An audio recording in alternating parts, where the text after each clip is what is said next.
Hello everyone, welcome back to my YouTube channel best kitchenette. मैं अनम। आज हम लोग देखने वाले हैं कि किचन कब प्लान करना चाहिए और इसे कब इंस्टॉल करना चाहिए। मोस्ट ऑफ ये वाले काम में बहुत सारे लोग गलतियां कर देते हैं, जो कि एंड प्रोसेस में उन्हें बहुत सारे चैलेंजेस फेस करना पड़ते हैं। आज का हमारा लोकेशन देवलाली कैंप है और देवलाली कैंप पे आप देख रहे हैं हमारा पैरेलल किचन है, जो कि पूरा एक कैपेचिनो मैट फिनिश में पूरा डिलीवर हुआ है विद SSJ हैंडल के साथ। स्टार्ट हम अपने सिंक वाले एरिया से करेंगे। आपको पता है मोस्टली सिंक के नीचे से ब्लैंक शटर दिए जाते हैं, बट कुछ लोगों का सिंक एरिया काफ़ी ज़्यादा बड़ा होता है, तो आप उसके नीचे बास्केट वगैरह ऑर्गेनाइज कर सकते हैं। दूसरी बात ये कि अगर आपका किचन ऑन प्रोसेस है तो आप नीचे की स्कर्टिंग बड़ी ले सकते हैं, क्योंकि अगर छोटी स्कर्टिंग है तो ऑब्वियसली जितना भी आप नीचे कचरा जमेगा वो बैक साइड जाके पीछे जमा हो जाएगा, जो कि आपको क्लीनिंग का पर्पज़ बहुत ज़्यादा हो जाएगा। यहाँ पे हमारे soft close door matte finish में आप देख रहे हैं कि ये जो ऊपर की आपको डस्ट नज़र आ रही है, इसके ऊपर जितने भी हाथ है और नॉर्मल पानी के जो छींटे उड़ते हैं वो वैसे के वैसे ही अपनी जगह पे स्टिक हो जाते हैं।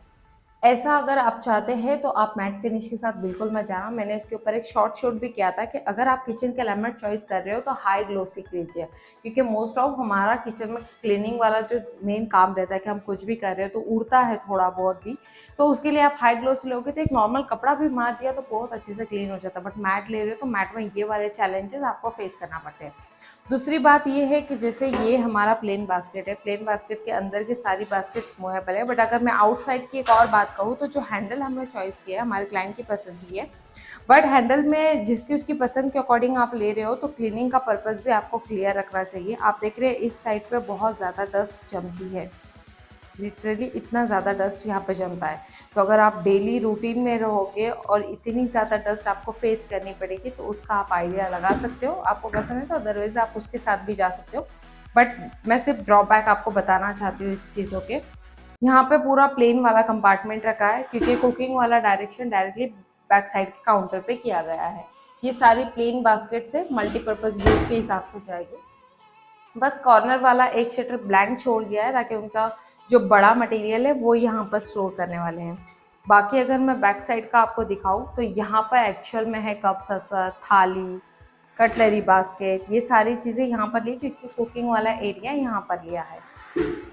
मिडल में एक पुल आउट दे दिया, क्योंकि यहाँ पे कैबिनेट लेकर ये एरिया को डिस्टर्ब नहीं करना चाहते थे, इसलिए मसाले के लिए ये पुल आउट मिडल में यूज़ हो जाएगा। यहाँ पे कटलरी सेक्शन आ गया, उसके नीचे नॉर्मल 2 प्लेन, और ये रहेगा LPG वाला।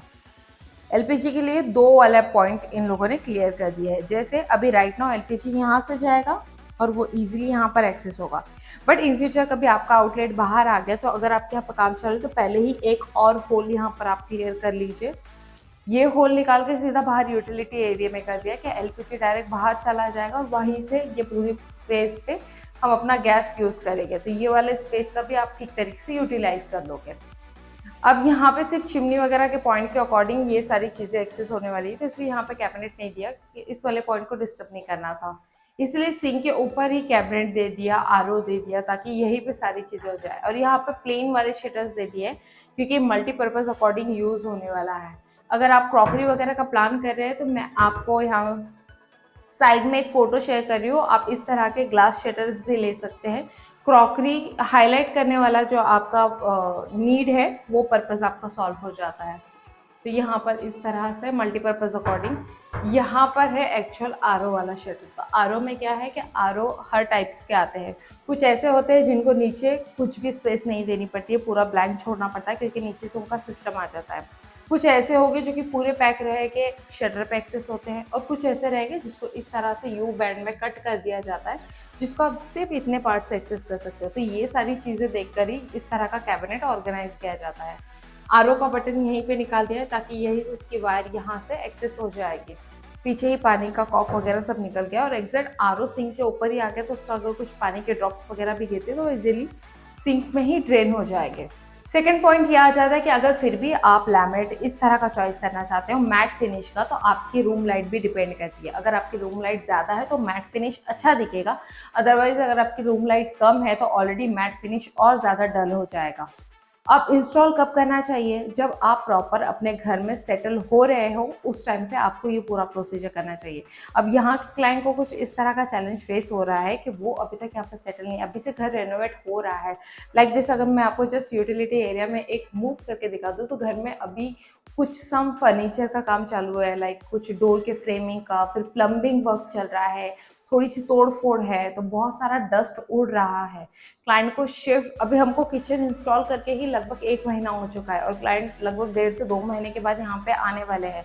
तो आप सोच रही है जो 3 महीने का प्रोसेस है जहाँ पे ऑलरेडी किचन लग गया है, इसमें अभी से इतना डस्ट है, अब आगे जाके और ज़्यादा डस्ट होगा। इसका ड्रॉबैक ये है कि जो आपके चैनल से, इसमें चैनल का कंटिन्यू 3 महीने तक ये बंद रहेगा, तो इसके अंदर काफ़ी ज़्यादा डस्ट जमा हो जाती है क्योंकि इसका मैकेनिज्म 3 महीने तक स्टॉप है।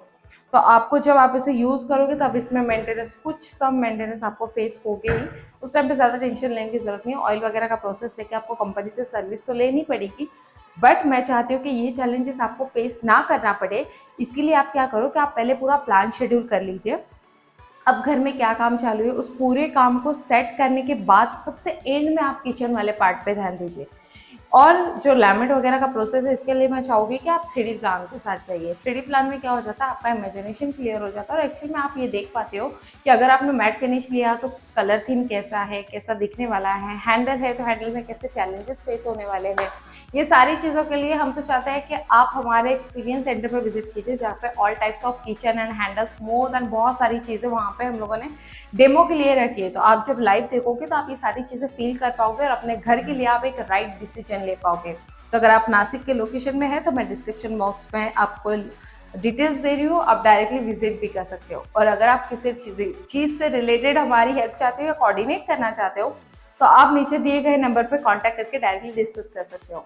अगर आप और भी किसी चैलेंजेस या प्रॉब्लम को फेस कर रहे हो जिसके आंसर आपको नहीं मिल पा रहे, आप कमेंट बॉक्स में कमेंट कर सकते हैं। मैं बहुत जल्द आपके उस क्वेश्चंस के आंसर देने की कोशिश करूँगी। उम्मीद करती हूँ आज का वीडियो आप लोगों को पसंद आया होगा।